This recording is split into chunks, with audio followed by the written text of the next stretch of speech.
Sabarimala സ്വർണ്ണക്കൊള്ളയിൽ Unnikrishnan പോറ്റിയുടെ arrest രേഖപ്പെടുത്തിയിരിക്കുകയാണ്. ചോദ്യം ചെയ്യലിന് ശേഷം പോറ്റിയെ വൈദ്യപരിശോധനയ്ക്ക് ഹാജരാക്കിയിട്ടുണ്ട്. അപ്പോഴും മാധ്യമങ്ങളോട് പ്രതികരിക്കാതെ പോറ്റി പിന്മാറുകയായിരുന്നു. SP S ശശിധരന്റെ നേതൃത്വത്തിലായിരുന്നു ചോദ്യം ചെയ്യൽ. റാന്നി കോടതിക്ക് മുന്നിൽ നിന്നും റഹീസ് റഷീദുണ്ട് വിശദാംശങ്ങളുമായി. റഹീസ, 2 കേസുകളിലാണ് ഇപ്പോൾ പോറ്റിയുടെ അറസ്റ്റ് രേഖപ്പെടുത്തിയിരിക്കുന്നത്. കോടതിയിലേക്ക് എപ്പോഴെത്തിക്കും എന്നാണ് അറിയാൻ കഴിയുന്നത്? ഉച്ചയ്ക്ക് മുമ്പോടെ നമ്മൾ നിൽക്കുന്ന റാന്നി ഒന്നാം ക്ലാസ് ജുഡീഷ്യൽ മജിസ്ട്രേറ്റ് കോടതിയിലേക്ക് ഉണ്ണികൃഷ്ണൻ പോറ്റിയെ എത്തിക്കും എന്നതാണ് അന്വേഷണ ഉദ്യോഗസ്ഥരിൽ നിന്ന് മനസ്സിലാക്കാൻ സാധിക്കുന്നത്. കോടതിയിൽ എത്തിച്ചതിന് ശേഷം അന്വേഷണ സംഘം കസ്റ്റഡി ഇന്ന് തന്നെ ആവശ്യപ്പെടുമോ, അതല്ലെങ്കിൽ റിമാൻഡിൽ കൊടുത്തതിന് ശേഷം 2 ദിവസത്തിന് ശേഷമായിരിക്കുമോ കസ്റ്റഡി ആവശ്യപ്പെടുക എന്നത് ഉറ്റുനോക്കേണ്ടതാണ്. അങ്ങനെ കസ്റ്റഡി ആവശ്യപ്പെടുകയാണെങ്കിൽ ഇവിടെ നിന്ന് റാന്നി താലൂക്ക് ആശുപത്രിയിലേക്ക് വൈദ്യപരിശോധനയ്ക്ക് കൊണ്ടുപോവുകയും അവിടെ നിന്ന് മാവേലിക്കര സബ് ജയിലിലേക്കോ അല്ലെങ്കിൽ കൊട്ടാരക്കര സബ് ജയിലിലേക്കോ മാറ്റുകയായിരിക്കും. റിമാൻഡ് ചെയ്യുകയാണെങ്കിൽ അങ്ങനെയായിരിക്കും നടപടിക്രമം ഉണ്ടാവുക. സാധാരണഗതിയിൽ ഈ റാന്നി ജുഡീഷ്യൽ മജിസ്ട്രേറ്റ് കോടതിയിലെ നടപടിക്രമങ്ങളിൽ ഇവിടെ അറസ്റ്റ് രേഖപ്പെടുത്തുന്ന ആളുകളെ ഇതിന് തൊട്ട് മുമ്പ് വരെ പത്തനംതിട്ട സബ് ജയിലിലേക്കായിരുന്നു മാറ്റിക്കൊണ്ടിരുന്നത്. പക്ഷെ അവിടെ അറ്റകുറ്റപ്പണികൾ നടക്കുന്നത് കൊണ്ട് അതിപ്പോൾ പ്രവർത്തിക്കുന്നില്ല. അതിനുശേഷം ഇതിൻ്റെ ഏറ്റവും അടുത്തുള്ളത് മാവേലിക്കര സബ് ജയിലും ഒപ്പം കൊട്ടാരക്കര സബ് ജയിലുമാണ്.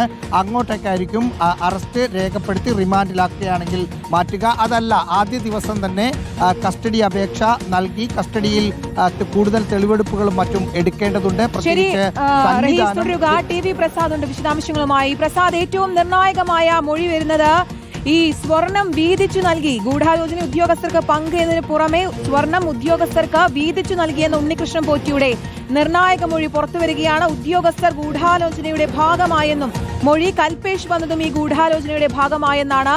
അപ്പോൾ കൂടുതൽ ഉദ്യോഗസ്ഥർ ഇതിൽ പങ്കാളികളാണ് എന്നുള്ള വിവരമാണ് ലഭ്യമാകുന്നത്. ആർക്കൊക്കെ ഈ സ്വർണം വീതിച്ചു നൽകി, ഉദ്യോഗസ്ഥർ കൃത്യമായി എടുത്തു പറഞ്ഞാൽ ആരൊക്കെ എത്രയൊക്കെ സ്വർണം എങ്ങനെയൊക്കെ വീതിച്ചു നൽകി എന്നുള്ളത് അടക്കമുള്ള വിശദാംശങ്ങൾ, നിർണായകമായ വിവരങ്ങൾ നമുക്കിനി ലഭ്യമാകും.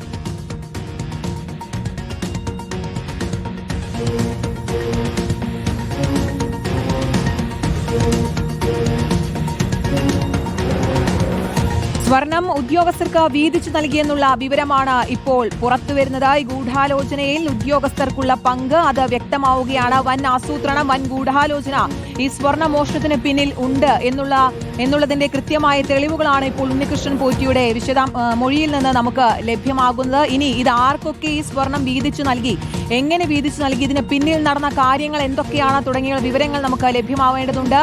TV പ്രസാദാണ് വിശദാംശങ്ങളുമായി ചേരുന്നത്. പ്രസാദ്, വളരെ നിർണായകമായ മൊഴി. കൂടുതൽ ഉദ്യോഗസ്ഥർ ഇതിൽ പങ്കാളികളാണ്, കൂടുതൽ ഉദ്യോഗസ്ഥർ ഈ സ്വർണ്ണ മോഷണത്തിൽ കുടുങ്ങും, അത് തന്നെയല്ലേ നമുക്ക് വ്യക്തമാവുന്നത്? ഉറപ്പായും ഇത് ഏറെ പ്രധാനപ്പെട്ടതാണ് എന്നുള്ളതാണ്. ഇതിലെ ഏറ്റവും പ്രധാനപ്പെട്ട മൊഴി ക്രൈംബ്രാഞ്ചിന് കിട്ടിയിരിക്കുന്നു എന്നതാണ്. നേരത്തെ ദേവസ്വം വിജിലൻസ് 2 തവണയായി ഏതാണ്ട് 7 മണിക്കൂറിലേറെ ചോദ്യം ചെയ്തതിൽ കൂടുതൽ വിവരങ്ങളിലേക്ക് ദേവസ്വം പോറ്റിക്ക് കടക്കേണ്ടി വന്നു എന്നുള്ളതാണ്. ഒരു പ്രാഥമിക പരിശോധന എന്ന രീതിയിൽ ദേവസ്വം വിജിലൻസിന്റെ അന്വേഷണത്തെ കണ്ടാൽ മതി. അതായത് ആ കേസെടുക്കാനോ അറസ്റ്റ് ചെയ്യാനോ മറ്റു നടപടികളിലേക്ക് കടക്കാനോ ഒന്നുമില്ല അധികാരം ദേവസ്വം വിജിലൻസിന് ഇല്ലാത്തതുകൊണ്ട് തന്നെ കൃത്യമായി പോറ്റിയെ കൊണ്ട് കാര്യങ്ങൾ പറയിപ്പിക്കുക എന്നുള്ളത് ദേവസ്വം വിജിലൻസിന് അസാധ്യവുമായിരുന്നു. പോറ്റി പറയുന്നത് കേൾക്കുക, എഴുതിയെടുക്കുക എന്നതിലുപരിയായി വലിയ ഒരു രീതിയിലുള്ള ചോദ്യം ചെയ്യലിലേക്ക് ദേവസ്വം വിജിലൻസ് ഒരിക്കലും കടന്നിട്ടുമില്ല, കടക്കാനും കഴിയുകയില്ല എന്നുള്ളത് തന്നെയാണ് ആ റിപ്പോർട്ട് വായിക്കുമ്പോൾ മനസ്സിലാകുന്ന ഒരു കാര്യം. കൃത്യമായി ഇതെന്ത് ചെയ്തു എന്ന കാര്യം ദേവസ്വം വിജിലൻസിന്റെ റിപ്പോർട്ടിലില്ല എന്നുള്ളതാണ് അതിലെ ഏറ്റവും പ്രധാനപ്പെട്ട കാര്യം. അതുകൊണ്ട് തന്നെയാണ് ഹൈക്കോടതി പ്രത്യേക അന്വേഷണ സംഘത്തെ രൂപീകരിച്ച് 6 ആഴ്ചക്കുള്ളിൽ നടപടിയെടുത്ത് റിപ്പോർട്ട് സമർപ്പിക്കാനുള്ള തീരുമാനം ഉണ്ടാവുകയും ചെയ്യുന്നത്. ഇതിലേറ്റവും നിർണായകം ഉറപ്പായും അത് ഉണ്ണികൃഷ്ണൻ പോറ്റി തന്നെയാണ്. കാരണം ആദ്യാവസാനം എല്ലാ കാര്യങ്ങളും അറിയുന്ന ആളും ശബരിമലയിൽ നിന്ന് ഈ സാധനങ്ങളെല്ലാം കൊണ്ടുപോകുന്നത് ഒന്നിക്കൽ ഉണ്ണികൃഷ്ണൻ പോറ്റി അല്ലെങ്കിൽ ഉണ്ണികൃഷ്ണൻ പോറ്റി പറഞ്ഞ അനന്ത സുബ്രഹ്മണ്യത്തെ പോലെയുള്ള ആളുകളാണ് എന്നുള്ളത് ഇതിനകം തന്നെ തെളിവായിട്ടുള്ളതുമാണ്. അതുകൊണ്ട് തന്നെ ഇതിന്റെ ഏറ്റവും പ്രധാനപ്പെട്ട മൊഴി നൽകേണ്ട ആളാണ് ഉണ്ണികൃഷ്ണൻ പോറ്റി എന്നുള്ളതാണ് ഇതിലെ ഏറ്റവും പ്രധാനപ്പെട്ട കാര്യം. അതുകൊണ്ട് തന്നെ ഉണ്ണികൃഷ്ണൻ പോറ്റിയുടെ മൊഴി അത്രത്തോളം വലുതാണ്. പക്ഷേ ഉണ്ണികൃഷ്ണൻ പോറ്റി പറയുന്നത് ശരിയാണ് എന്ന് സ്ഥിരീകരിക്കുകയാണ് ഇതിൽ ഏറ്റവും പ്രധാനപ്പെട്ട കാര്യം. കാരണം ഇത്രയും വലിയ തട്ടിപ്പുകാരൻ സത്യം പറയില്ല എന്ന കാര്യം അന്വേഷണ ഉദ്യോഗസ്ഥർക്ക് നന്നായിട്ടറിയാം.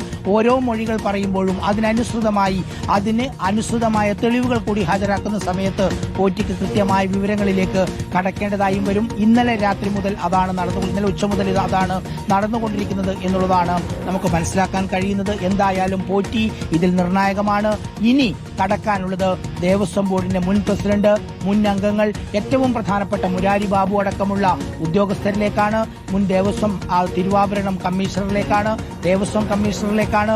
ആ രീതിയിലേക്ക് എന്ന് കടക്കും എന്നുള്ളതാണ്. ഇതെല്ലാം പൂർത്തിയാക്കിയതിനു ശേഷം 6 ആഴ്ചക്കുള്ളിൽ ഹൈക്കോടതിക്ക് റിപ്പോർട്ട് കൊടുക്കണം എന്നുള്ളതും ഇതിൽ ഏറ്റവും പ്രധാനപ്പെട്ട കാര്യമാണ്. അതുകൊണ്ട് ഒരുപാട് വൈകിക്കാനും കഴിയില്ല. പക്ഷേ ഓരോ ദിവസം വൈകുന്തോറും ഇതിലെ തെളിവുകൾ നഷ്ടപ്പെടാനുള്ള വലിയ സാധ്യതയാണ് കാണുന്നത്. ദേവസ്വം ബോർഡിന്റെ ഭരണസമിതി അംഗങ്ങൾ, ഉദ്യോഗസ്ഥർ എല്ലാവരും ചേർന്ന് ഉണ്ണികൃഷ്ണൻ പോറ്റി എന്ന ഇടനിലക്കാരനുമായി ചേർന്നുകൊണ്ട് നടത്തിയ കോടികളുടെ സ്വർണ്ണക്കൊള്ളയുടെ വിവരങ്ങളാണ് കൂടുതലായി പുറത്തേക്ക് വരുന്നത്. ദേവസ്വം വിജിലൻസിന്റെ റിപ്പോർട്ട് തന്നെ വായിച്ചപ്പോൾ കേരളത്തിലെ ഭക്തർ ഒന്നാകെ ഞെട്ടി എന്നുള്ളതാണ്. കാരണം ശബരിമലയിലെ സ്വർണം വിറ്റു എന്നുള്ളത് സ്ഥിരീകരിക്കുകയാണ്. ആ സ്വർണം അടിച്ചു മാറ്റി പകരം ഗോൾഡ് കവറിംഗ് മറ്റൊരു കാര്യം, സ്വർണം എവിടെ പോയി എന്നുള്ളതായിരുന്നല്ലോ ഏറ്റവും പ്രധാനപ്പെട്ട ചോദ്യം. ഇപ്പോൾ അതിൽ കുറച്ചുകൂടി വ്യക്തത വരികയാണ്. സ്വർണം വീതിച്ചു നൽകി എന്നുള്ള മൊഴി തന്നെ ഉണ്ണികൃഷ്ണൻ പോറ്റിയുടെ ഭാഗത്തു നിന്നും വരുന്നു. അപ്പോൾ പലർക്കും ഈ സ്വർണം വീതിച്ചു നൽകി എന്നുള്ള കാര്യം കൂടി പറയുന്നുണ്ട്. പക്ഷേ ഈ ഗൂഢാലോചന സംബന്ധിച്ച് കൽപേഷിനെ എത്തിക്കുന്നതും ഉണ്ണികൃഷ്ണൻ പോറ്റി ശബരിമല സന്നിധാനത്തേക്ക് ഈ സ്വർണം മാറ്റുന്നതുമായി ബന്ധപ്പെട്ട് എത്തുന്നതും ഒക്കെ കൃത്യമായ ഗൂഢാലോചനയുടെ ഭാഗമെന്ന് പറയുമ്പോഴും അപ്പോൾ യഥാർത്ഥ സ്പോൺസർ ആരാണ്?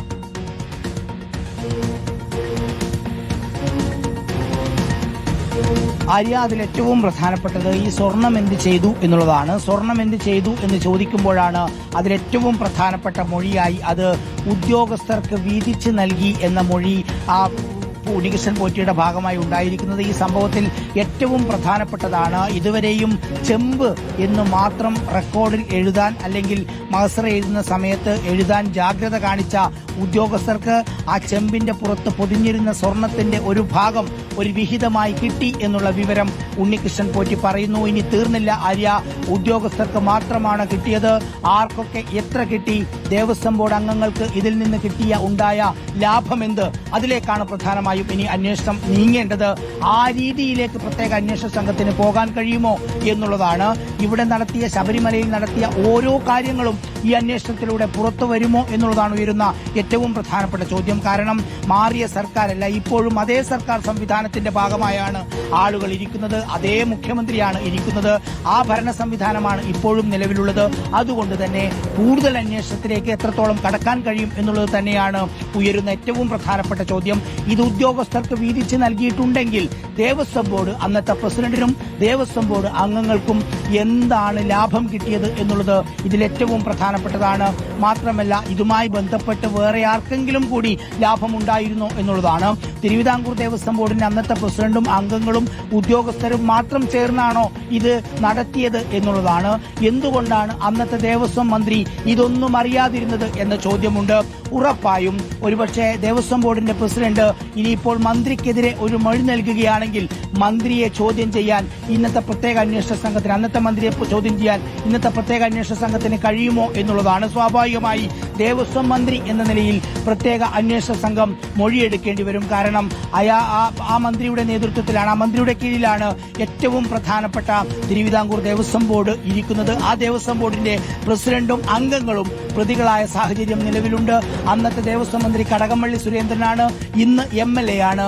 ഇന്ന് പ്രത്യേക അന്വേഷണ സംഘം അന്വേഷിക്കുന്ന സമയത്ത് ഉറപ്പായും എ പത്മകുമാറിൽ നിന്ന് വിവരങ്ങൾ ശേഖരിക്കുമ്പോൾ എ പത്മകുമാറിനെതിരെ ഇപ്പോൾ കേസ് രജിസ്റ്റർ ചെയ്ത സ്വാഭാവിക സാഹചര്യത്തിൽ അത് അറസ്റ്റിലേക്ക് നീങ്ങുന്ന ഘട്ടത്തിൽ കടകംപള്ളിയുടെ പേര് പറയുകയാണെങ്കിൽ അത് ചെയ്യുമോ എന്നുള്ളതാണ് ഉയരുന്ന പ്രധാനപ്പെട്ട ചോദ്യം. അന്നത്തെ മന്ത്രി കടകംപള്ളി സുരേന്ദ്രൻ ഇതുവരെയും വ്യക്തമായ മറുപടി ഒന്നും നൽകിയില്ല എന്നുള്ളതാണ്. അതുകൊണ്ട് തന്നെ എ പത്മകുമാറിന്റെ മൊഴി ഇതിൽ വളരെ നിർണായകമാണ്. ആദ്യഘട്ടത്തിൽ ഉണ്ണികൃഷ്ണൻ പോറ്റിയെ കസ്റ്റഡിയിലെടുത്ത് ചോദ്യം ചെയ്ത് എന്താണ് സംഭവിച്ചത് എന്നതിന്റെ ഏകദേശ ചിത്രം ദേവസ്വം വിജിലൻസിന്റെ റിപ്പോർട്ടിൽ നിന്ന് വ്യത്യസ്തമായി സംഘടിപ്പിക്കുക എന്നുള്ളത് തന്നെയാണ് പ്രത്യേക അന്വേഷണ സംഘത്തിന്റെ ഒരു ദൌത്യമുള്ളത്. ആ ദൌത്യം നിറവേറ്റുന്നു എന്നുള്ളതാണ്. ഇന്നലെ കസ്റ്റഡിയിലെടുക്കുന്നു, ഇന്ന് പുലർച്ചെയോടുകൂടി അറസ്റ്റ് രേഖപ്പെടുത്തുന്നു, ഇന്ന് കോടതിയിൽ ഹാജരാക്കുന്നു. സ്വാഭാവികമായി ഇന്ന് കസ്റ്റഡിക്കുള്ള അപേക്ഷ കൊടുക്കുന്നു. കസ്റ്റഡിയിൽ കിട്ടിക്കഴിഞ്ഞാൽ കൂടുതൽ കാര്യങ്ങളിലേക്ക് ആ ദേവസ്വം ഈ പറയുന്ന ഉണ്ണികൃഷ്ണൻ പോറ്റിയെയും കൊണ്ട് ശബരിമലയിൽ എത്തിച്ച് തെളിവെടുക്കേണ്ടതുണ്ട്. ഉണ്ണികൃഷ്ണൻ പോറ്റിയെയും കൊണ്ട് ചെന്നൈ സ്മാർട്ട് ക്രിയേഷൻസിൽ എത്തിക്കേണ്ടതുണ്ട്. ഉണ്ണികൃഷ്ണൻ പോറ്റിയെയും കൊണ്ട് ജയറാമിന്റെ വീട്ടിലും അതുപോലെ തന്നെ ഈ സാധന സാമഗ്രികൾ കൊണ്ടുപോയി പൂജിച്ച മറ്റിടങ്ങളിലേക്ക് കൊണ്ടുപോകുമോ എന്നുള്ളതാണ് ഇതിൽ ഏറ്റവും പ്രധാനപ്പെട്ട കാര്യം. കാരണം ഇതിന്റെ വിശ്വാസത്തെ ചൂഷണം ചെയ്തിട്ടുണ്ടെന്ന് ദേവസ്വം വിജിലൻസിന്റെ റിപ്പോർട്ടിൽ വ്യക്തമായി പറയുന്നുണ്ട്. അങ്ങനെയെങ്കിൽ ഈ ചൂഷണത്തിലേക്ക് പോയ വഴികൾ ഏതൊക്കെയാണ്? കാരണം പോറ്റി ചെയ്തിരിക്കുന്ന കാര്യങ്ങൾ എന്തൊക്കെയാണെന്ന് കൃത്യമായി അറിയണം. മാത്രമല്ല, നേരത്തെ നമുക്കറിയാവുന്നതുപോലെ 2019 ജൂലൈ മാസം 19-ാം തീയതിയും 20-ാം തീയതിയുമായി ശബരിമലയിൽ നിന്ന് കൊണ്ടുപോയ ദ്വാരപാലക വിഗ്രഹത്തിന്റെ പാളികൾ അവിടെ നിന്ന് കൊണ്ടുപോയതിനു ശേഷം 39 ദിവസം കഴിഞ്ഞിട്ടാണ് ചെന്നൈ സ്മാർട്ട് ക്രിയേഷൻസിലെത്തിയത്. ഈ കാലയളവിനുള്ളിൽ എന്താണ് പോറ്റി ചെയ്തത്? അവിടെ ഡ്യൂപ്ലിക്കേറ്റ് ചെമ്പ് പാളികൾ ഉണ്ടാക്കി അതിന് ഡ്യൂപ്ലിക്കേറ്റായി കാര്യങ്ങൾ ചെയ്തതിന് ശേഷം ഇത് വിൽക്കുകയായിരുന്നോ എന്നുള്ളതാണ്. അതിനുള്ള കാലാവധിയാണോ ഈ 39 ദിവസം എന്നുള്ളതാണ്.